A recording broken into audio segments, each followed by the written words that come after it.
Hello, my beautiful friends and loyal listeners. It's always a pleasure to spend my time with you on the airwaves. Thank you for listening and interacting with me on social media. That truly makes it all worthwhile. We have a great show lined up for you today, as usual, a mix of celebrities, impressive citizens, politicians, and a little bit of fun.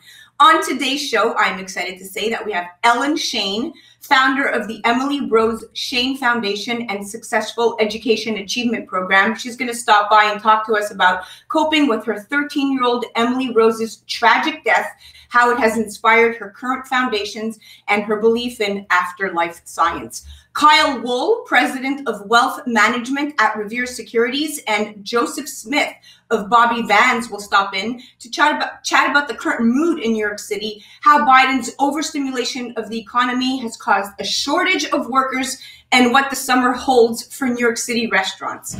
Cynthia Ritchie, an American blogger and political strategist living in Pakistan, currently fighting for her rights and for her truth to be told, as her allegations of rape against Pakistan's interior minister continue to be suppressed in Islamabad. And as a women's rights advocate, she has spoken against highly ranked members of the Pakistan government about sexual assault charges that she herself claims is a victim of. She is currently fearing for her life and says being blackmailed by the Pakistani government. She'll be on right after my summer fun facts. Now here they are. Americans eat enough hot dogs on the 4th of July to stretch from Washington, D.C. to Los Angeles 5 times. Humans are scientifically proven to be happier in the summer. The longest barbecue on record has lasted 80 hours. The number of whales spotted near New York City has increased by 540% since 2010. Most babies are born in the summer than any other time of the year. The number of sea turtle nests in Florida has increased more than 85,000% in the past 40 years. The hottest days of the year occur between July 15th and July 31st in the U.S. Thanks to all of our sponsors, Ocean Casino Resort in AC, Revere Securities, Biche Cucina in NYC, and Helen Yarmack International. We'll be right back after this with Cynthia Ritchie. You're listening to A Moment of Zen right here on 710 WOR, the voice of New York. I am your host, Xen Sams. A Moment of Zen is brought to you by Romulus Entertainment. Make sure you check out their newest release, Georgetown, a political thriller about an eccentric Washington, D.C. social climber who is investigated after his wealthy, well-connected, and much older wife turns up dead in their home. Starring Academy Award winners Christopher Waltz and Vanessa Redgrave, along with Annette Bening. Available on Amazon, Apple TV, or any on-demand service. Welcome back, beautiful people. You're listening to A Moment of Zen right here on 710 WOR, the voice of New York. I'm your host, Xen Sams. Now, coming up, we have a very, very special guest, a very close friend of mine by the name of Cynthia D. Ritchie. She's an American world traveler, analyst, writer, documentary film director. She's an advocate for women's rights. Now, she's very, very well studied. She studied at Pepperdine University. She's also studied at George Washington University, University of Houston. She holds a Master's of Education from Louisiana State University. Now, she went to Pakistan back in 2009, first as a tourist, then as an NGO worker in 2010 and 11, and she has been in Pakistan ever since. Now, Cynthia is huge on the women's rights advocacy, and she's spoken against highly ranked members of the Pakistani government about sexual assault charges, and Cynthia herself that she's a victim of. Now, the story centers around at the time when Joe Biden was VP under Barack Obama. Now, Cynthia is alleging that Hillary Clinton's State Department covered up her rape in Pakistan for their own political agenda. Back in 2010, Cynthia was invited by the PPP, which is the Pakistan People's Party, when Zardari was the president, and she claims that she truly had no idea about the political battles between the PPP and the PTI, which is the opposition party. She was assisting them on her own with media strategy, because that's her wheelhouse, and the PPP was trying to basically draw her away from that.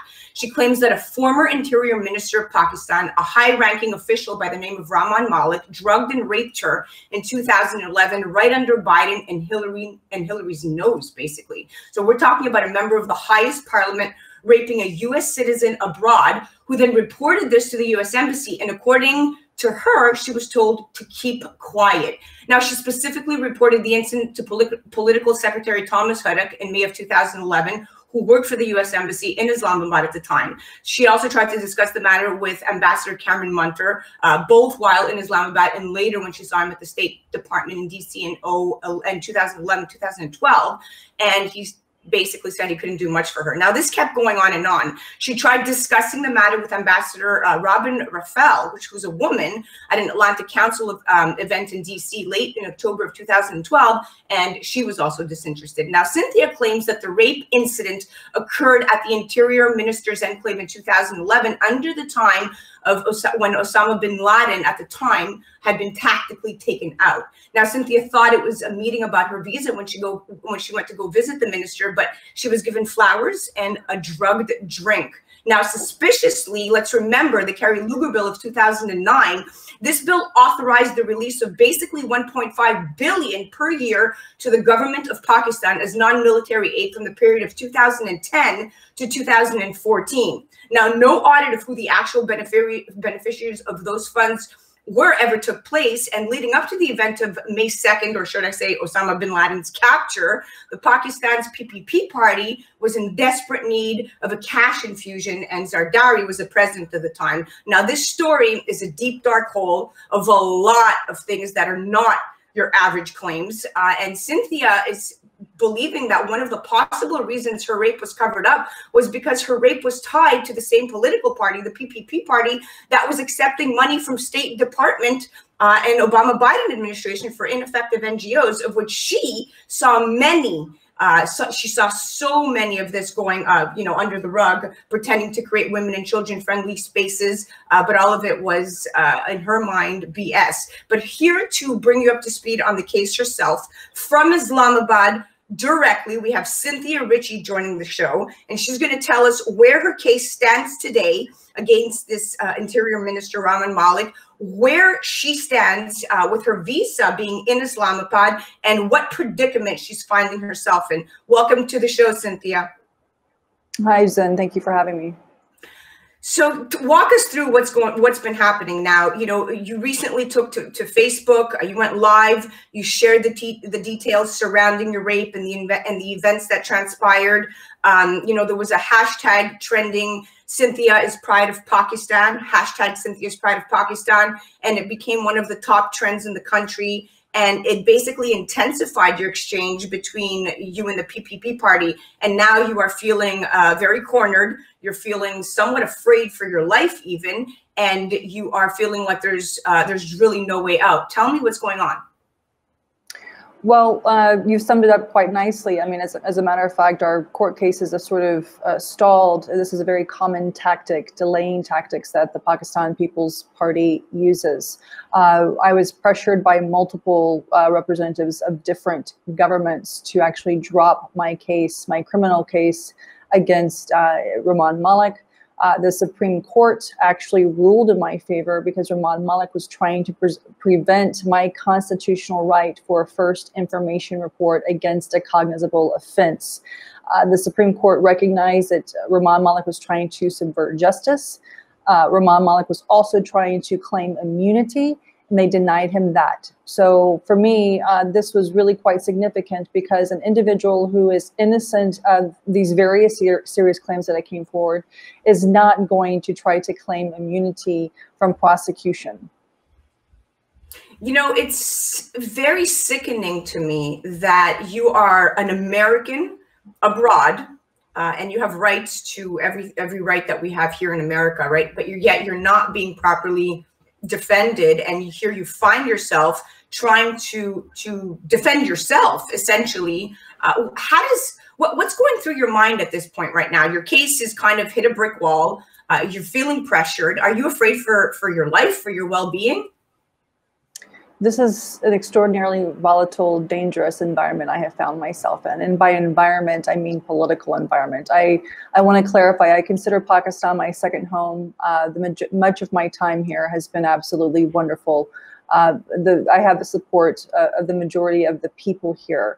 And for that, I'm incredibly grateful. But the system is gamed from the law enforcement. And I have recordings of the conversations that I had with investigators. They came out and said in front of me and my attorneys that they were pressured to lie to the press that I had no evidence. The media said that they were pressured to not air my story.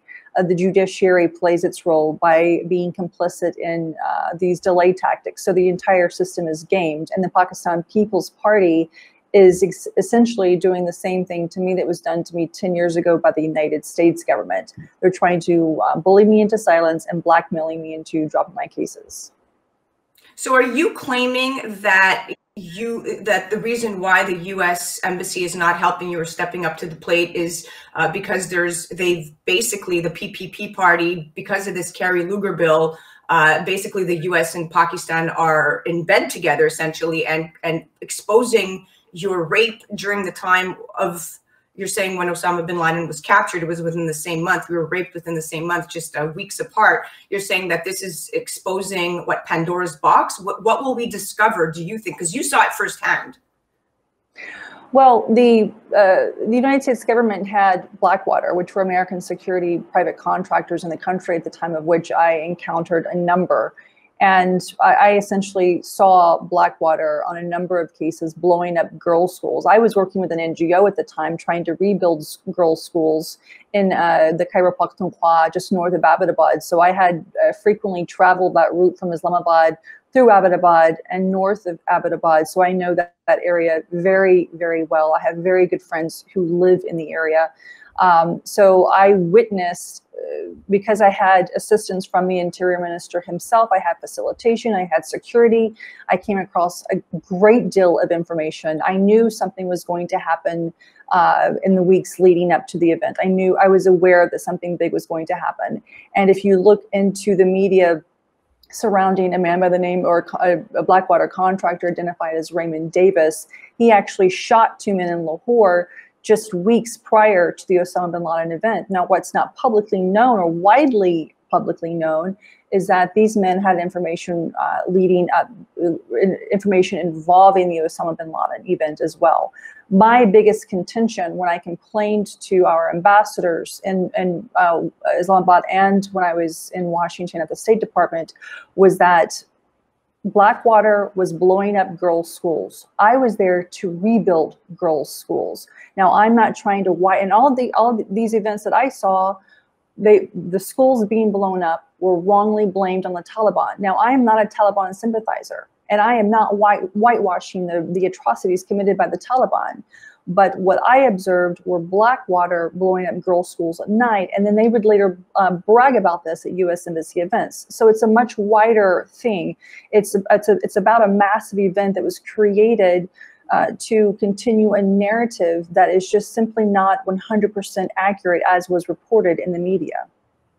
Cynthia, what you are saying is like dropping a bomb on the very essence of everything we pride ourselves upon as American citizens. And I'm 100%, you know, I believe anything at this point because I've been following your story. It's not that I believe anything, but I do understand, and I do know very well where a lot of the powerful secrets lay, and the lives that could be spared and justice that could be spared to cover up some of this. And a lot of the people involving these incidents are going to say it's collateral damage for the greater good, but it's actually not.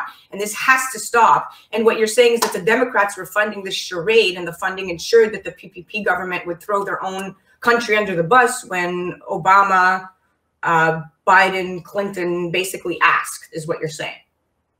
Yes, Blackwater and the Pakistan People's Party were working hand in glove to destroy a country and demoralize a nation.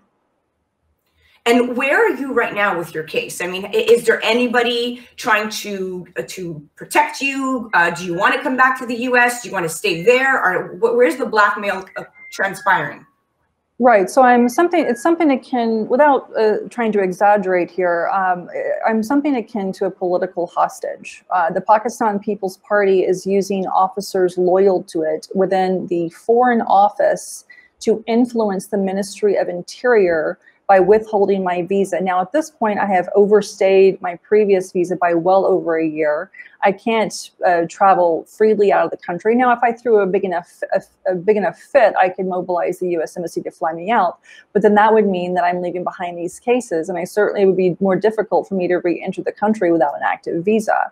So I am here. I have my criminal cases against the Pakistan People's Party, of which we have ample evidence. I have my cases against HBL Bank, who leaked my banking data. We have sued the president. We have sued the bank. We have sued Qasem Gilani, who is the son of former Prime Minister Yusuf Raza Gilani and the current leader of the opposition party, the Pakistan People's Party. So they broke bank data laws by illegally accessing my bank data at HBL, and then share that information across Twitter, basically, and social media. So I still have those cases pending, but the FIA, which is the Federal Investigation Agency, which is the equivalent of the America's FBI, is not efficiently, they're not known for efficient investigations anyway. I mean, it's Pakistan, right? Just to be very honest about it. Things so, sort Cynthia, of take place. The most important thing, because I don't want to run out of time, is how can people follow your story, lend a helping hand? There's probably people listening. If what you're claiming is true, this is next level corruption, and people should be held accountable. And at the end of the day, you were raped, and nobody could deny that, because you would not go to these lengths, at least as a woman. I don't believe you would, for after all these years, to pursue a truth that's so important and so meaningful, which actually opens up essentially bringing the Me Too movement to Islamabad, which I commend you for. And thank you for having a strong voice. Thank you for being on the show. We will definitely continue to follow your story and update our listeners. Well, the thing is that I was in Abbottabad the night of the raid. And I think it's important for your listeners to know. What I saw, what I heard is certainly not what was reported in the media. The Pakistan People's Party owns the media. They influence the media, how it reported my case. I've seen this firsthand. And the U.S. government pays the Pakistan People's Party to basically control. Is there a website that people could check out to follow you? Is it cynthiaritchie.com? There was. It's being redeveloped because I've had some difficulties over here. So what's the best way? Social media. I try to be active as much as I can on Twitter and my Facebook page. Amazing. Guys, please do check her out on Twitter, on Facebook, on Instagram. You could find her if you follow me, Cynthia Ritchie. Incredible woman with an incredible story. Please stay strong. You're listening to A Moment of Xen. I'm your host, Xen Sams. We'll be right back after this. A Moment of Xen is brought to you by Revere Securities. Revere is committed to building a relationship of trust in which they work closely with you to help you define your objectives, explore alternatives, and choose the financial and investment strategies that are most appropriate for you. Go to reveresecurities.com. Welcome back, beautiful people. You're listening to A Moment of Xen right here on 710 WOR, the voice of New York. I'm your host, Xen Sams. Now, coming up, we have a very, very special guest that I seem to be connected to on some other spiritual level within a realm, I believe, not too far away from us. Her name is Ellen Shane, and she's going to be joining us in just about a minute, and she's going to explain it all. But first, I kind of want to chat about life after death and some of my thoughts on this. Now, when I contemplate the afterlife, I imagine a paradise of angels and loved ones who have gone before me, like most of us do, a blissful kind of place. Imagining the beauty of heaven was so comforting to me when my dad passed away in 2016. And I know that life after death is not just a wish, but a promise fulfilled. Because I'll tell you what, my dad communicates with me almost every day, and I'm not crazy. But I wonder what he's experiencing in heaven. Is it a brilliant light, reunion with all our loved ones, a place of unimaginable beauty, all of the above, perhaps? At least I hope so. But this is not just bogus. There's a science behind it all.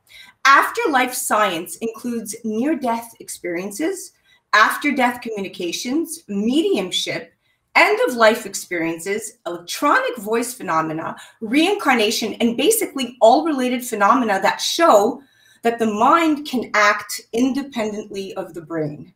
And belief in afterlife and death is certainly not a modern-day concept. Many ancient cultures incorporated such knowledge into their very daily activities and long-term planning.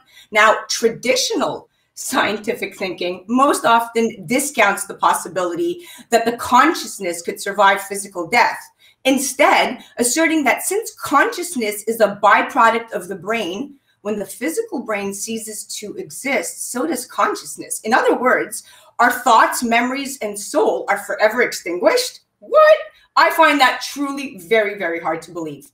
Now there are those who remain steadfast in their conviction that there is an afterlife, and this is solely due to their religious teachings. These beliefs are usually not evidence-based, but are the result of blind faith. Now, similarly, some people who are simply spiritual, like myself, and don't subscribe to any organized extreme religion, simply possess an inner knowledge of life beyond physical death. And that's how I see myself. Now, there's scientific evidence that supports the premise that we are much more than our physical bodies and do indeed survive physical death.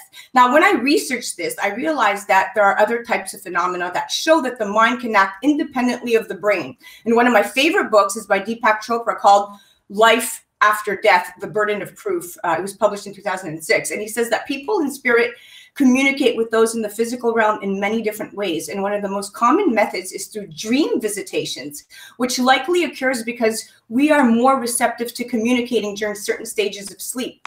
Now, people report being visited by deceased relatives in a fashion that differs substantially from other dreams. And I can vouch that my dad's visits are clear and vivid and are not forgotten when I awake. I'm often able to speak with him. But contact is not limited to dreams. People also report a sense of presence, touches, smells. For others, it's voices, telephone calls, electrical abnormalities. I can go on, movement of objects, meaningful synchronicities, like a bird sitting at a windowsill or a bee or butterfly hovering around. That's a message within. Now, if you listen and look for the clues, they're there. Now, I know that my dad is around. He comes with a strong smell of Greek coffee mixed with cigarettes, which is what unfortunately took his life, mixed with an expensive cologne that I can almost still smell right now. And there's been much credible research on the subject, which studies, and the studies have been published by many PhD level professionals. Now, PSI research is a broad term that incorporates different types of psychic phenomena that can't be explained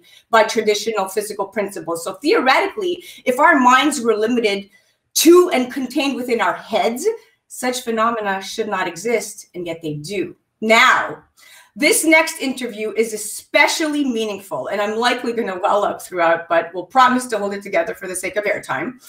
Emily Rose Shane, this is for you, Angel. Now, Emily is watching from above, but we do have her mom here with us, Ellen Shane. She was born in Montreal, Canada. She lived there for the first 30 years of her life, and her husband's work was the reason why they moved to LA. And at the time, they had 2 young children, and Ellen was pregnant with her 3rd. And 13 years later, her life and that of her family tragically and forever changed when Emily Rose, the youngest, was tragically murdered on the Pacific Coast Highway in Malibu on April 3rd, 2010. She was 13 years old and was senselessly killed by an enraged driver. All she was doing was walking back home to meet her dad. It was Saturday of Easter weekend. I remember the call. I was in church, midnight mass. Her dad, Michelle Shane, one of the producers of Catch Me If You Can, and a dear friend of mine called me, and he told me the news, and my heart folded. And a few days later, I had the craziest dream. I recall dreaming of Emily eating a peanut butter and jelly sandwich. Now, I'd never met Emily and only seen her in pictures, but knew her dad very well, and the rest is history. And here to fill you in on this very unique and magical story is Ellen Shane, founder of the Emily Shane Foundation, a nonprofit charity now to honor Emily's memory. Welcome to the show, Ellen. I've tried to hold back my tears. It's so moving just to hear you explain everything. And I want to just say really quickly that what you were talking about when you intro is just to tag on to that. I've come to believe, I did not believe this at the time that Emily was killed. I did not even explore the whole spiritual realm or what happens when you die. This tragedy kind of put me in all new territory in so many ways. I believe we're energy. And so just as you were saying, yes, when you physically die, your body is gone, but your essence, your soul, whatever you want to call it, I believe does go into another realm or another form of existence. And as you were also describing, and you really related so well, all the different variations and permutations of how someone on the quote other side can communicate. And indeed, you listed a few that I have personally experienced. I will say very quickly, too, that when Emily died, I went into her room the next day and lifted her blind. And there on her window, it's still there, right here. My office is now her old room. There's a paper that she wrote out on this paper and taped it to her window. Close your eyes, open your mind. Now, I did what that paper said. I just opened my mind. What does that mean? It means that I didn't say, oh, you definitely live after you die, and great, and she's around. Nor did I say, well, you die and you're dead, and that's it. I didn't know, but I kept my mind open to any possibility. And what resulted was pretty remarkable, including our connection. Our connection goes deep because I've, although never met Emily, continued and still continue to have random dreams that make no sense to me, but when I relay them to you, you know exactly what they mean or what they're about. And I don't, and some of these dreams are just, I jot down in a journal. Now that's a different focus of the interview. So we could tackle that on the next time we'll have you on. But I also want to leave enough time so we can go about explaining the Emily Shane Foundation, which is at the epicenter of all of this. And I know that Emily this was her mission, and I know that it's your mission now, and you've taken it on. And you created the foundation, the SEA, which is Successful Educational Achievement Program, and now that's your life's purpose and passion. And the good deeds that we spoke of, maybe we haven't explained it articulately enough, but Emily Rose Shane Foundation was always predicated upon paying it forward and good deeds. And I know that those good deeds are still incorporated into the SEA program, correct? That's absolutely right. So what we do basically is thinking of Emily, who struggled in school and yet fell in this gray area, did need special ed, but had a really tough time in the regular classroom. And I could get into details, but I won't, about, you know, she was tested at the school. She was deemed to have processing issues or learning differences, but nothing that required, if you met her, you would never know. And so there was nothing for her within the school system. And so that was my response. I wanted to do something that would, A, help other kids, B, be something that was significant to Emily. And so what we do is solely kids who are disadvantaged or could never otherwise afford the help. We provide middle school kids, schools identify the children who have Fs, Ds, failing, who can't afford any kind of outside support, and we provide them with a vetted and trained mentor tutor. That's basically what we do, and they work with them intensively and in a personal one-on-one situation. And the only kind of requirement we ask or request is that for every session, it's free to the student, but we ask them to do a good deed or act of kindness for somebody. And that's how we incorporated the Pass It Forward. I also hope that on some level it brings social consciousness to kids today. And do you have the ability to be nationwide, or are you strictly in the on the West Coast? The only thing, we're a little nonprofit, you know, and if we had the right resources, this could be in schools, middle schools specifically, because that's who we focus on. Emily was in middle school all across the country. It's a replicable model. And that's been my biggest frustration. I love everything about what I do. The hardest part is getting to a certain level of funding and awareness. Right now, we operate solely in Los Angeles and Ventura counties here in California. Well, I have a couple of connections up my sleeve that I'll talk to you about after the show. Being involved. Show is involved with the Information Technology High School in Long Island City, which is public school. And I work closely with administration there and some other schools here in the area. So perhaps there's a conversation to be had after the show on making that maybe a possibility for you. But let's backtrack just a little bit. Now, about 2 years ago, following Emily's death, you had a dream and you basically saw the entire children's book that you've now written with cover to wording to illustrations. I want to make sure we talk about that. We have about really 4 minutes left. There you go. This book, I literally had a dream right before I woke up, and I saw the book. I saw this exact cover actually, and I turned the pages and read the story. And I remember I woke up and I woke my husband and said, oh, I have to write a book. And he said to me, what are you talking about? I said, no, I just saw it. And And it took me all this time, and this was in 2012 when I had that dream, till I wrote it, till I found an editor, and I was busy running the C program, and I finally found someone, you know, all these serendipitous things happened that finally helped me put it together. The interesting thing is the illustrators or animators in Canada, and when I described the cover and how exactly I saw it in my dream, he captured it so perfectly. I saw this yellow banner with the word Emily's Gift and the name of the book. And it actually is a true story about how Emily brought us our dogs. Not long Sherlock before, and Jackson, right? She left. Sherlock and Jackson. So Sherlock and Jackson is the incredible story of the dogs, and it's how Emily basically brought them to your family, and that's rather incredible. And now this book is available. People could purchase it where? At Barnes Yes, they can. There's a KP Publishing. They can go there, or even just Google the title of the book, and it'll come up. And there's also a link on our website. And the full title of the book is? It's called, whoops, I dropped it. Let me pick it up. It's called Emily's Gift, The True Story of Sherlock and Jackson. Amazing. And that's written by Ellen Shane, of course. Mama Bear over there, making sure that even with your baby up in heaven, you're still continuing to allow her legacy and her memory to not only stay alive, but to impact so many other children. And I know that in your area, you have gone to great lengths to make sure that this organization gets funded, stays alive. I know there's been a lot of help on your end, and you've had angels in disguise your way to help you get started. And I really do see an incredible future for this because you have something unique.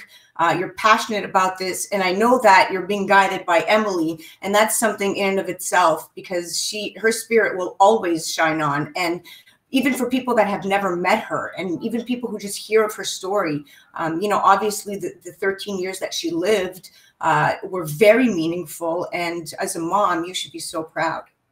Thank you so much. You know, you are right. I feel that as tragic and painful as it was, it changed my entire life's trajectory.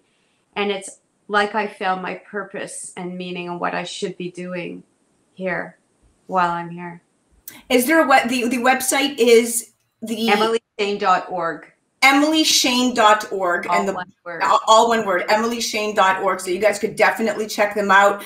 You're currently accepting your fundraising. You're trying actively to stay alive and to get yourself on the other side of our world over here on the East Coast, because we do know how important these programs are now more than ever, with schools being going back to full capacity here in the tri-state area. De Blasio just announced that. So thank you so much for coming on the show. It was a pleasure having you, Ellen. I almost said Emily. Oh my goodness. Ellen, it was such a pleasure to have you.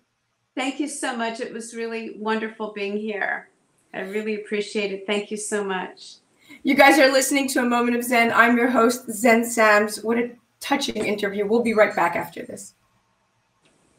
If you've missed out dining in New York City for the past year, it's time to visit the legendary Vice Cucina. Located in the heart of Midtown, Vice specializes in blending delicious Northern Italian and American cuisine with dishes such as the incredible taglione lobster, ravioli masala, ossobuco, and pappardelle al telefono, along with many other mouthwatering offerings. You deserve a great night out. Call Vice Cucina 212-757-2600 or online at vicecucina.com. Welcome back, beautiful people. You're listening to A Moment of Zen right here on 710 WOR, the voice of New York. I'm your host, Xen Sams. Now, up next, we have Kyle Wool, president of Revere's Wealth Management Division, and Joseph Smith of Bobby Van's Steakhouse to help me make sense of this crazy economy. Now, is the economy about to break out or down? That is the golden question. The World Bank found that if the debt to GDP ratio exceeds 77%, for an extended period of time, it slows economic growth. So to my understanding, every percentage point of debt above this level costs the country percentage points in this economic growth, if you will. Now, debt is a huge issue. Not my debt and not your debt, but our national debt. As of this March, the national debt stood at $28 trillion. That's right, $20 trillion. The Biden administration is looking at adding another $4 to $6 trillion additional debt. At the end of 2020, this is interesting, the debt to GDP ratio of the United States was 129%. Now, that doesn't include the Biden administration $1.9 trillion COVID-19 relief bill and an additional $4.6 trillion in debt. So here's what the bottom line is. When the government has to issue debt because it doesn't have the income to service the economy, it begins to crowd out the private sector from getting the necessary capital to expand its businesses. It's very complicated stuff, but we are so prepared because only the best of the best contribute on a moment of Zen. And joining me in just a sec is Revere Securities President of Wealth Management, Kyle Wool. Now, he's extremely knowledgeable with investment banking and managing portfolios, and you definitely want to listen to some of his advice and commentary. But wait, he's also an entrepreneur and a restaurateur himself with a sweet spot for all things Greek. He's a partner at Isoulaki and at Maraka, which is an award-winning Greek steakhouse here in the Flatiron District. Now, Kyle is appearing regularly on the show to deliver the Business Weekly Report to our listeners and viewers. But today is a treat because he's joining me with his friend, New Yorker and restaurateur Joseph Smith, the owner of not one, not two, but 5 Bobby Van's steakhouse locations here in New York City. Now, Bobby Van's opened in 1969 and very quickly became a success and still is an NYC hotspot. But even with its success in history, it has been affected by the pandemic, just like every other business has been. Now, with the new guidelines, many restaurants have had an issue with bringing back staff to support this expansion and transition, but hopefully Joseph can shed some light on what is going on behind the scenes at one of New York City's hottest steakhouses. Welcome to the show, gentlemen. Good morning, and thank you. Yes, thank you, Zen. Absolutely. Now, Kyle, I'll throw this to you. Balance.com has estimated that in 9 years, the amount of interest that we're going to be spending could be $665 billion or 3.2% of GDP and 10% of the federal budget. What will this do to the economy and, more importantly, to the markets? Well, Zen, one of the things that makes me nervous the most is when I look back at history, the last time we spent money like this, the last time we added this much money to the capital supply was in the late 1970s.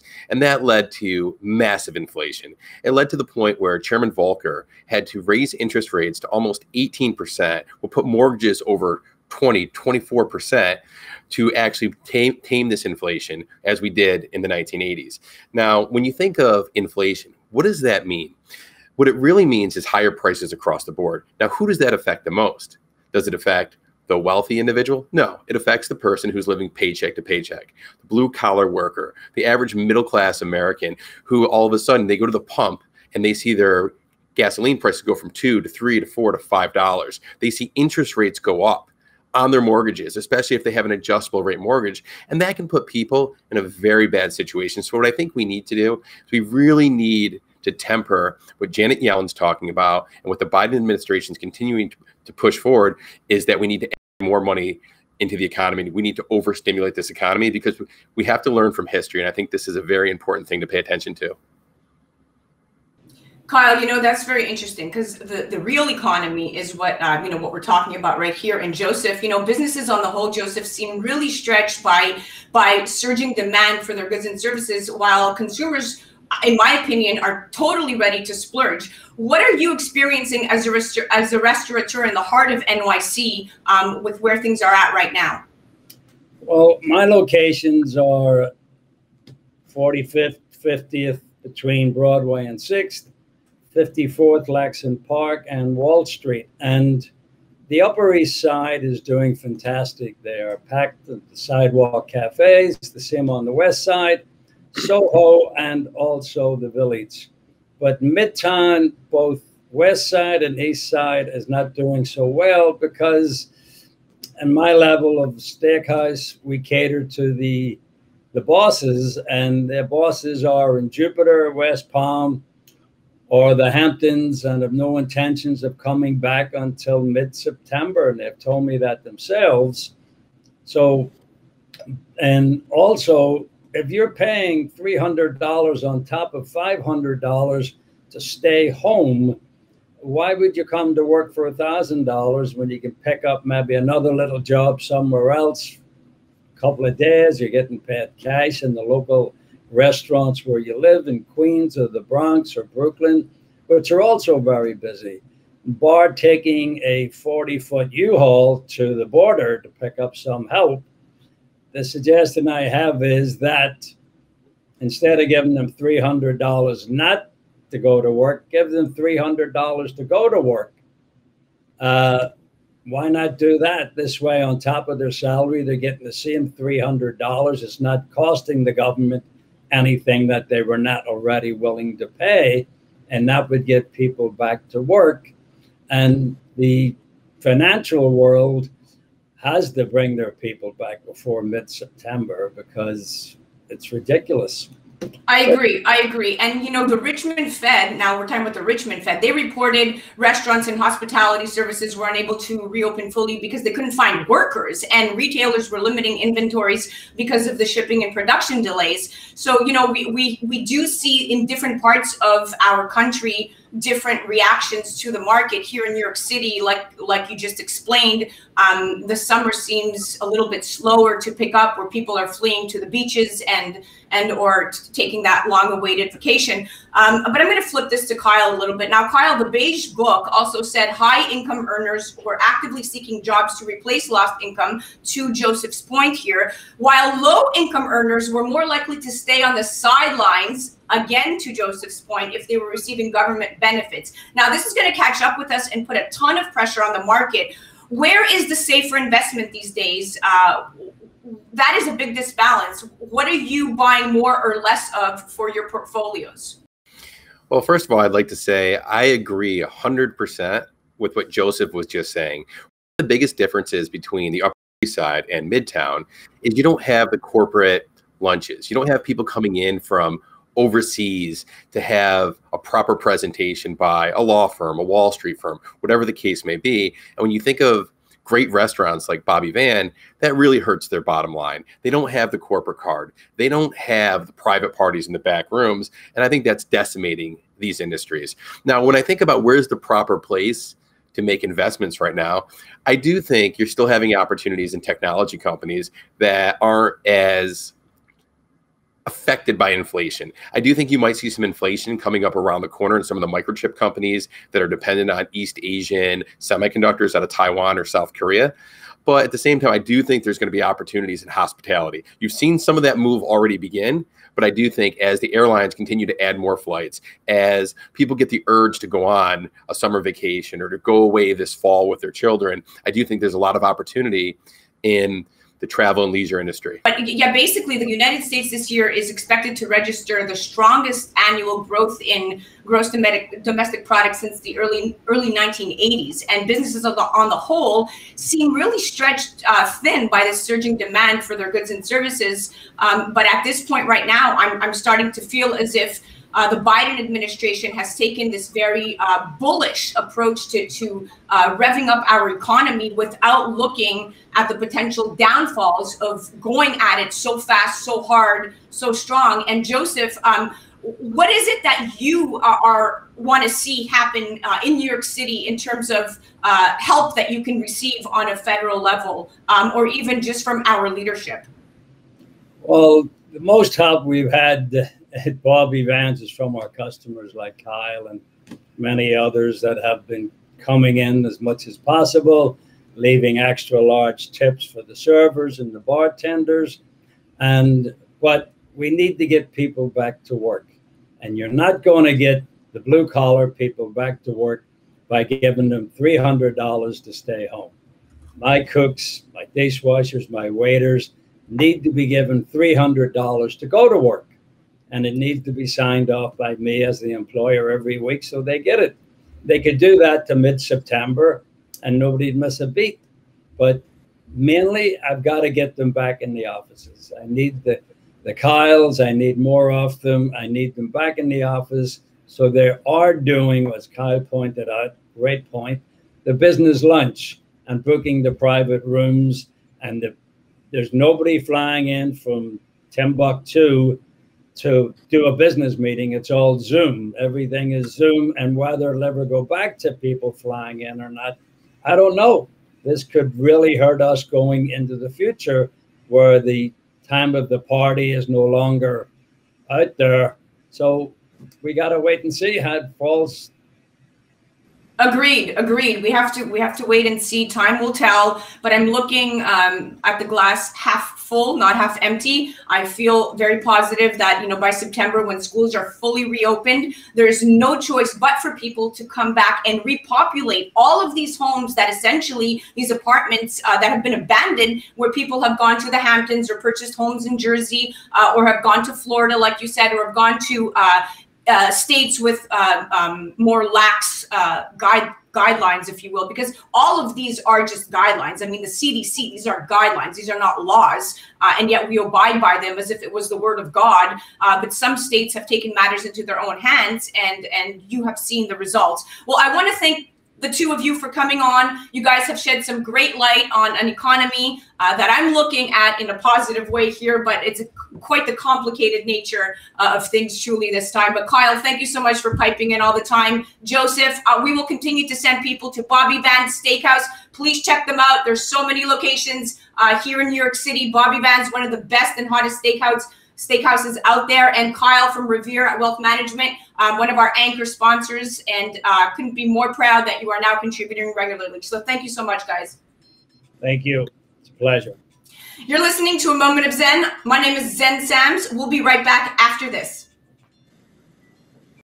Looking for an escape at the beach? Look no further. The premier resort destination on the iconic Atlantic City Boardwalk, Ocean Casino Resort, has your answer. Experience the thrill of the casino floor. Place a winning bet at William Hill Sportsbook. Take a dip in Eclipse Indoor-Outdoor Pool. Or take in the stunning views with a private poolside experience at the Cabanas. Treat yourself to a rejuvenating spa day at Exhale Spa and Bath House. Enjoy a delicious dinner at one of Ocean's dining options, whether it's fine dining you want or something casual. Book your escape today at the A Moment of Xen movie review of the week is brought to you by Romulus Entertainment, and that movie is Gully.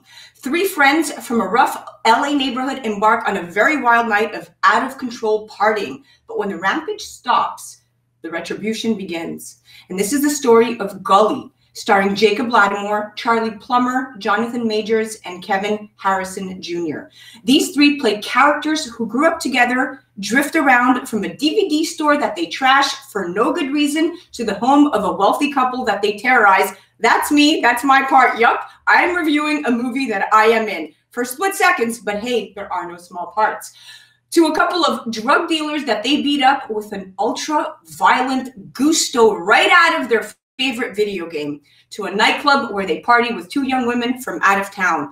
Gully is the first dramatic feature directed by Nabil Elderkin, who usually is credited simply as Nabil. He is awesome. He's made videos for Kanye West, Dua Lipa, Kendrick Lamar, and Bruno Mars. Now, if this isn't enough to get you guys to watch it, Tribeca Review says this film's narration is a great asset as it provides a soft balance to the harsh realities reflected in the film. The strong supporting cast includes Terrence Howard, Amber Heard, Robin Givens, and John Corbett, along with a cameo by Travis Scott. This film is gritty, honest, and visually unforgettable, a definite must-see.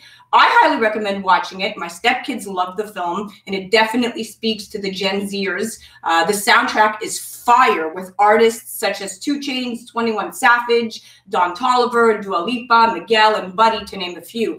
It's another incredible Romulus Entertainment Productions. Gully was released earlier this month, so I hope you enjoy it as much as I did. And that was A Moment of Xen's movie pick of the week, brought to you by Romulus Entertainment.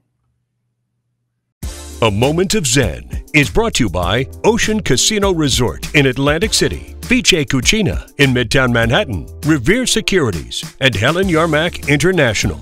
Tune in every Saturday night at 9 p.m. on 710 WOR, the voice of New York, or download the iHeart app. Text the word collaborations to 917-575-2321. Follow Xen on social media at Xen Sams. That's Xen with an X. We are almost at the very end of our date, and I'm going to sign off with my fashion crypto tip of the week, brought to you by Helen Yarmak. Now let's quickly chat NFTs, because you're going to start to hear this term float around if you haven't already. Non-fungible tokens are all the rage. Will the crypto wealthy, who are mostly young and male, be interested in luxury fashion NFTs? Well, what's an NFT? An NFT makes a digital file, like a video or photo, unique. Think of it as a certificate of authenticity for digital files. Now, because digital files can be copied, they aren't really that special. But when you make the file into an NFT using blockchain verification, it becomes unique and quite exclusive. Ownership can now be proven, and people are loving them.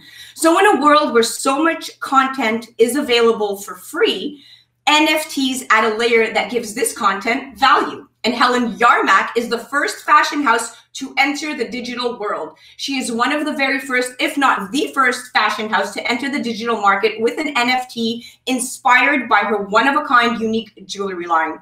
Helen Yarmak has also mentioned that the brand established a crypto and an NFT club, and she's going to be accepting various forms of crypto payment. So for more information, definitely check out HelenYarmak.com. Well, that's a wrap, my friends. Thank you for being loyal listeners. Many of you have already texted me for collaborations, and I love it. Please do keep those texts coming. Text 917-575-2321. Again, that number is 917-575-2321.